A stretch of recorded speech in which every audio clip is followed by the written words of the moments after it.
देखिए, इस संसार में 3 देवता हैं। पहले थे, जैसे वेदों में, शास्त्रों में, पुराणों में 3 ही देवता का बखान है। लेकिन जब पुराण लिखने लगे लोग, किताब लिखने लगे, तो बहुत तेरे देवता आ गए। एक नहीं, बहुत तेरे देवता आ गए।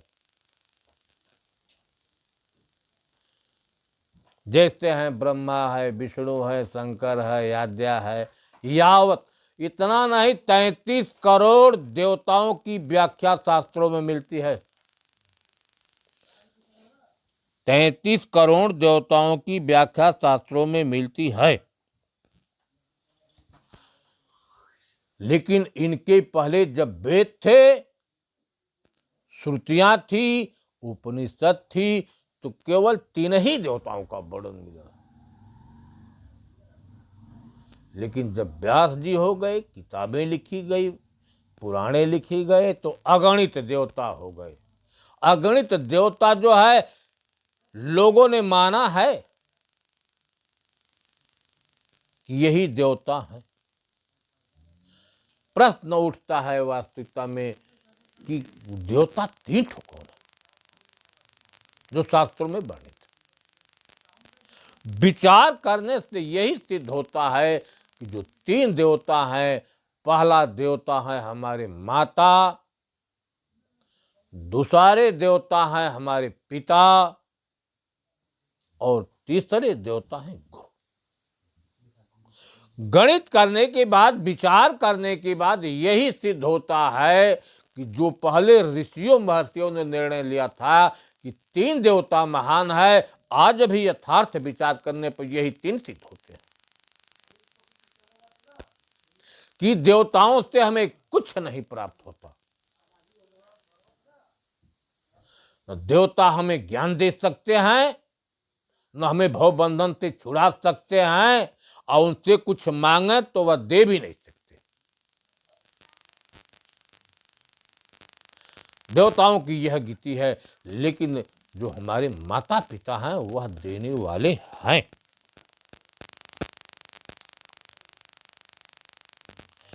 देवता क्यों कहा गया है? देने के कारण देवता कहा गया। वे देते हैं देवता। पहला माता है। हम माता के बारे में देखें। माता जो है हमें जन्म दाता है, जन्म देने वाली है। पिता के रज और वीर से शरीर बनती है। पिता का वीर माता के गर्भाशय में जाता है और वहीं से शरीर का निर्माण होता है। उससे जब गर्भ बाहर होता है, तब माता ही पालन करती है, पोषण करती है, सुख दुख सकती है, अपने दुख सहकर बच्चे को सुख देती है। तो बताओ मतलब सुख देती है। लेकिन धीरे धीरे धीरे धीरे सारा भरण पोषण हमारी माता करती है। इस हमारे जिंदगी में माता का सर्वोपरि भूमिका है। इससे बढ़कर ना किसी देवी का है, ना किसी देवता। अभी हम माता से जो कुछ मांगते हैं, माता हमें दे देती है। हमें दुख संपन्न होता है, माता हमारे दुख में शामिल हो जाती है। लेकिन आज तक कोई देवी देवता नहीं है जो आपके सुख दुख को बांटने वाला हो। इसलिए प्रथम वरीयता जो है माता की। माता के बाद वर्णन आता है पिता का। वास्तविकता में पिता क्या है, कितनी भूमिका है पिता का हमारे जीवन में। पहले की पिता का वीर और माता के रास्ते हमारे जीवन। पिता का वीर न होता तो शरीर का निर्माण नहीं होता। हम पैदा हुए, हमें समुचित सामानों को लाना, व्यवस्था देखना, दवा दारू, शिक्षा, यह सब हमारे पिता से ही मिलता है। पिता ही हमारे जीवन का समुचित व्यवस्था करता है। योग बनाने में पिता का ही योगदान है। पिता ही हमें सत रास्ते पर चलाता है, असत रास्ते से बचाता है। इसमें पिता का सर्वोपरि योगदान है। माता के बाद पिता का ही दर्जा होता है। जब हमें जीवन मिल जाता है माता पिता के सहयोग से, हमारी जानकारी हो जाती है, शरीर विकसित हो जाता है, तब मुझे ज्ञान की जरूरत पड़ती है। और जब हमारी शरीर नहीं रहेगी तो ज्ञान कहां से मिलेगा? तो इसलिए माता पिता स्वरूप, क्योंकि जन्म की दाता हमारे माता पिता हैं। माता पिता के बाद दर्जा आता है तीसरा गुरु का। गुरु क्या है? गुरु उसको कहते हैं जो हमारे मोह जनित अज्ञान का, अंधकार का नाश कर दे, वह गुरु होता है। गुरु से ही हमें ज्ञान प्राप्त होता है। मैं कौन हूं, इसका बोध गुरु से होता है। सत्य का रास्ता बताने वाला गुरु ही है। अनेक संशय और भ्रम को नाश करने वाला गुरु। गुरु से बड़ा कोई नहीं। ज्ञान के पथ पर गुरु सर्वोपरि है।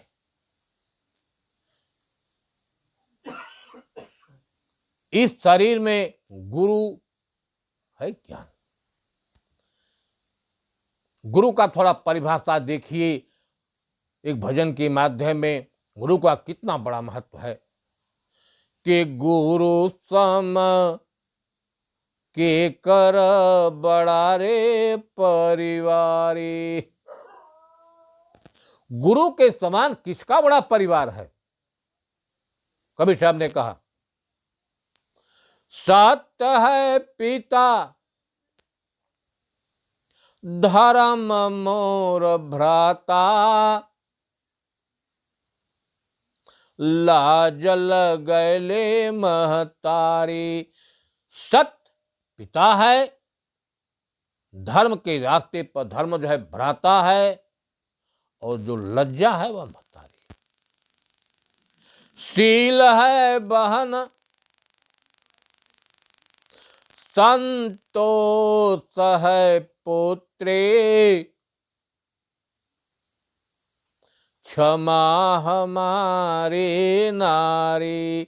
कहा शील बहन है, संतोष जो है पुत्री है, और जो क्षमा है वह नारी है। फिर क्या बता रहे हैं कि आशा सासु, यह परिवार दूसरा हो गया। आशा सासु तृष्णा सारी। कबीर साहब ने कहा आशा ही सासू है, और जो तृष्णा है क्या?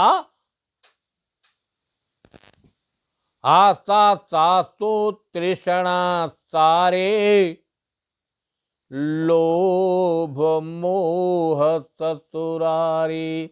इसके अंदर जो लोभ है, मोह व ससुरारी है।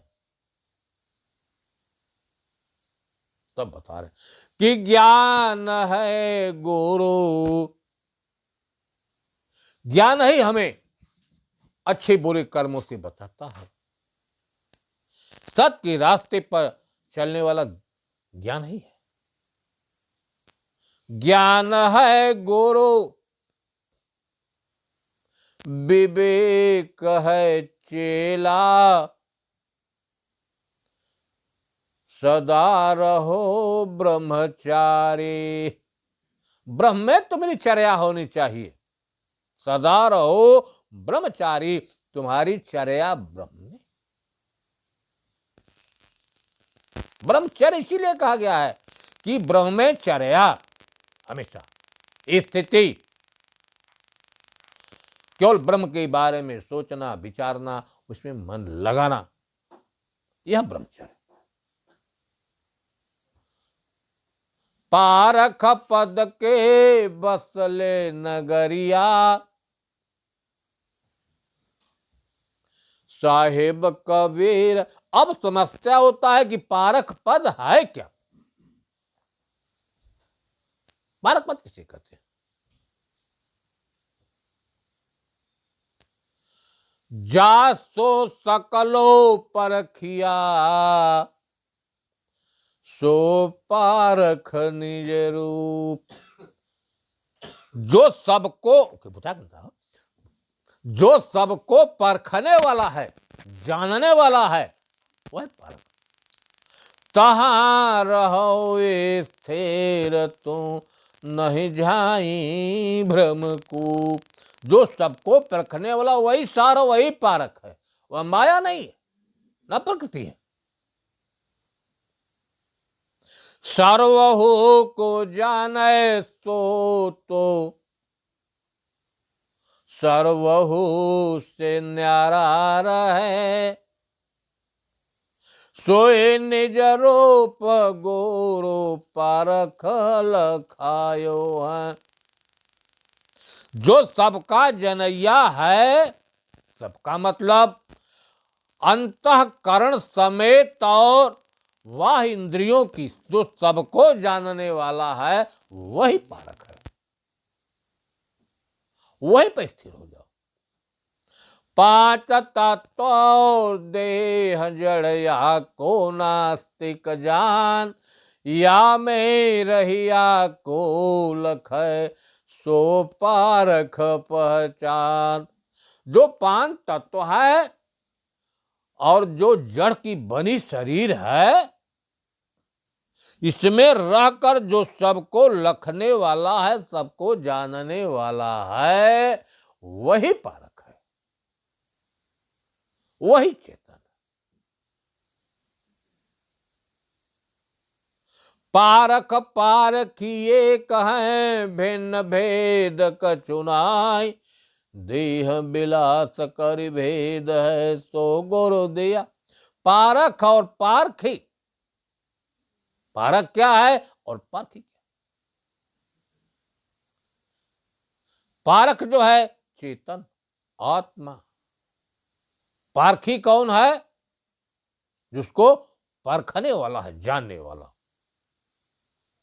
जानने की जितनी क्रिया होती है, मन चित बुद्धि तल पर होती है।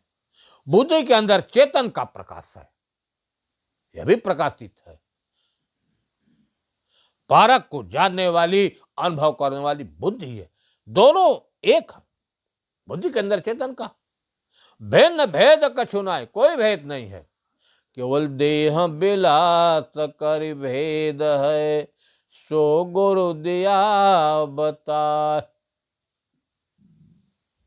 इसका बोध हमें गुरु से ही होता है।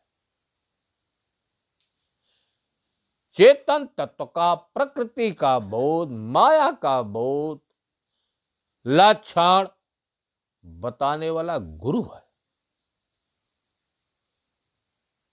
ज्ञान के दायरे में गुरु सर्वोपरि है।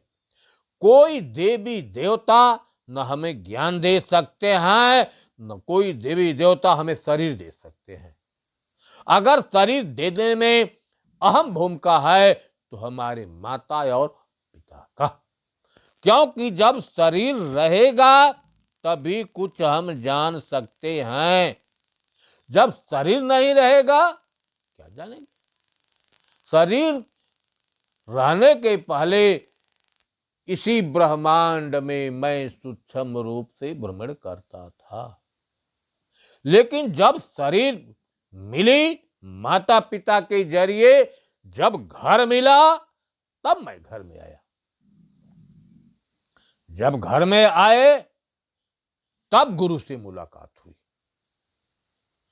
तब गुरु से मुझे सत का बोध हुआ, स्वयं का बोध हुआ, अनुभूति हुई।